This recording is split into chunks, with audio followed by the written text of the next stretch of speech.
ভুতুড়ে দ্বীপ যেখান থেকে কেউ বেঁচে ফিরে আসেনি। পৃথিবীতে এমন একটি দ্বীপ আছে যেখানে কেউ একবার ঢুকলে আর কখনো ফিরে আসেনি। এমনকি যারা ফিরেছে তারা যেন জীবিত থেকেও মৃত হয়ে গেছে। আজ আমরা কথা বলবো বিশ্বের সবচেয়ে রহস্যময় দ্বীপ পেভেলিয়া আইল্যান্ড নিয়ে। পেভেলিয়া দ্বীপটি ইতালির ভেনিস শহরের কাছে অবস্থিত। প্রায় 18 একর জায়গা জুড়ে এই ছোট দ্বীপটির বাইরে থেকে একেবারে শান্ত আর সুন্দর দেখলেও এর ভিতরে লুকিয়ে আছে মৃত্যুর এক ভয়ঙ্কর ইতিহাস। 1400 শতাব্দীতে যখন ইউরোপে ব্ল্যাক ডেথ বা মহামারী প্লেগ ছড়িয়ে পড়ে, তখন হাজার হাজার মৃতদেহের আর আক্রান্ত মানুষের এই দ্বীপে ফেলে দেওয়া হতো। কেউ সুস্থ হোক বা অসুস্থ, এখানে পাঠানো মানেই মৃত্যুর পরোয়ানা। মৃত্যুর দ্বীপে জীবন্ত মানুষ। ইতিহাস বলে প্রায় 1,60,000 মানুষ এই দ্বীপে মারা গেছে। অনেককে জীবন্ত পুড়ে ফেলা হয়েছে সংক্রমণ ছড়ানোর বন্ধ করতে। সেই ছাই আজও এই দ্বীপের মাটিতে মিশে আছে। অনেক বিজ্ঞানী বলেন দ্বীপের মাটির 50% অংশই মানুষের হাড় আর ছাই দিয়ে তৈরি। এ কারণে স্থানীয় জেলেরা বলে তারা কখনো এই দ্বীপের কাছাকাছি মাছ ধরে না, কারণ নাকি সেই মাছরা মানুষের আত্মা বহন করে। 1800 সালের দিকে এখানে এক মানসিক হাসপাতাল তৈরি করা হয়েছিল। শোনা যায় এখানে পাগল ডাক্তার রোগীদের উপর ভয়ঙ্কর পরীক্ষা করত, তাদের মস্তিষ্কে ঢুকে দেখে নিত ভয় কোথায় জন্মায়।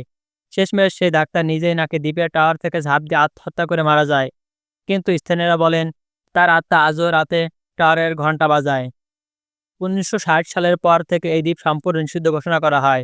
সরকারিভাবে প্রবেশ বন্ধ, তবু অনেক অভিযাত্রী, ইউটিউবার এমনকি গোস্ট হান্টার দলও গোপনে ঢুকেছে এই দ্বীপে। তাদের অনেকেই পরে মানসিকভাবে বিপর্যস্ত হয়ে পড়ে। একটি ভিডিওতে দেখা যায় ক্যামেরাম্যানের সামনে কেউ নেই, তবুও দরজা জোরে জোরে বন্ধ হয়ে যায়। একজন গবেষক বলেন, আমি নিশ্চিত ওখানে কেউ ছিল না, কিন্তু কেউ আমার কানে ফিসফিস করে বলছিল গো অ্যাওয়ে। ভেনিসের মানুষ আজও বিশ্বাস করে প্যাভিলিয়া দ্বীপ অভিশপ্ত।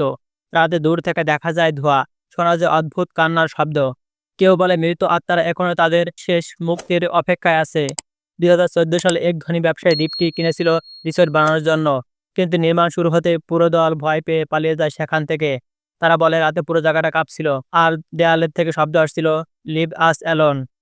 আজও প্যাভিলিয়া আইল্যান্ড সরকারিভাবে ইউরোপের সবচেয়ে ভূতুড়ে স্থান হিসেবে স্বীকৃত। কেউ জানে না আসলে এখানে কি ঘটে। কিন্তু একটাই জিনিস সবাই বলে, তুমি চাইলে যেতে পারো, কিন্তু ফিরে আসতে পারবে তো? শেষ কথা, এই পৃথিবী যতই আধুনিক হোক, কিছু জায়গায় আছে যেখানে এখনো সময় থেমে আছে, যেখানে মৃত্যু, ভয় আর আত্মা একসাথে বেঁচে আছে। প্যাভিলিয়া সেই জায়গাগুলোর একটি। তুমি কি সাহস করবে এমন কোনো দ্বীপে একা রাত কাটাতে? কমেন্টে জানাও তুমিও পারবে কি। ধন্যবাদ সম্পূর্ণ ভিডিও দেখার জন্য। ভালো লাগলে চ্যানেলটি সাবস্ক্রাইব করে দিন। আবারও দেখা হবে এমন কোনো ভিডিও নিয়ে।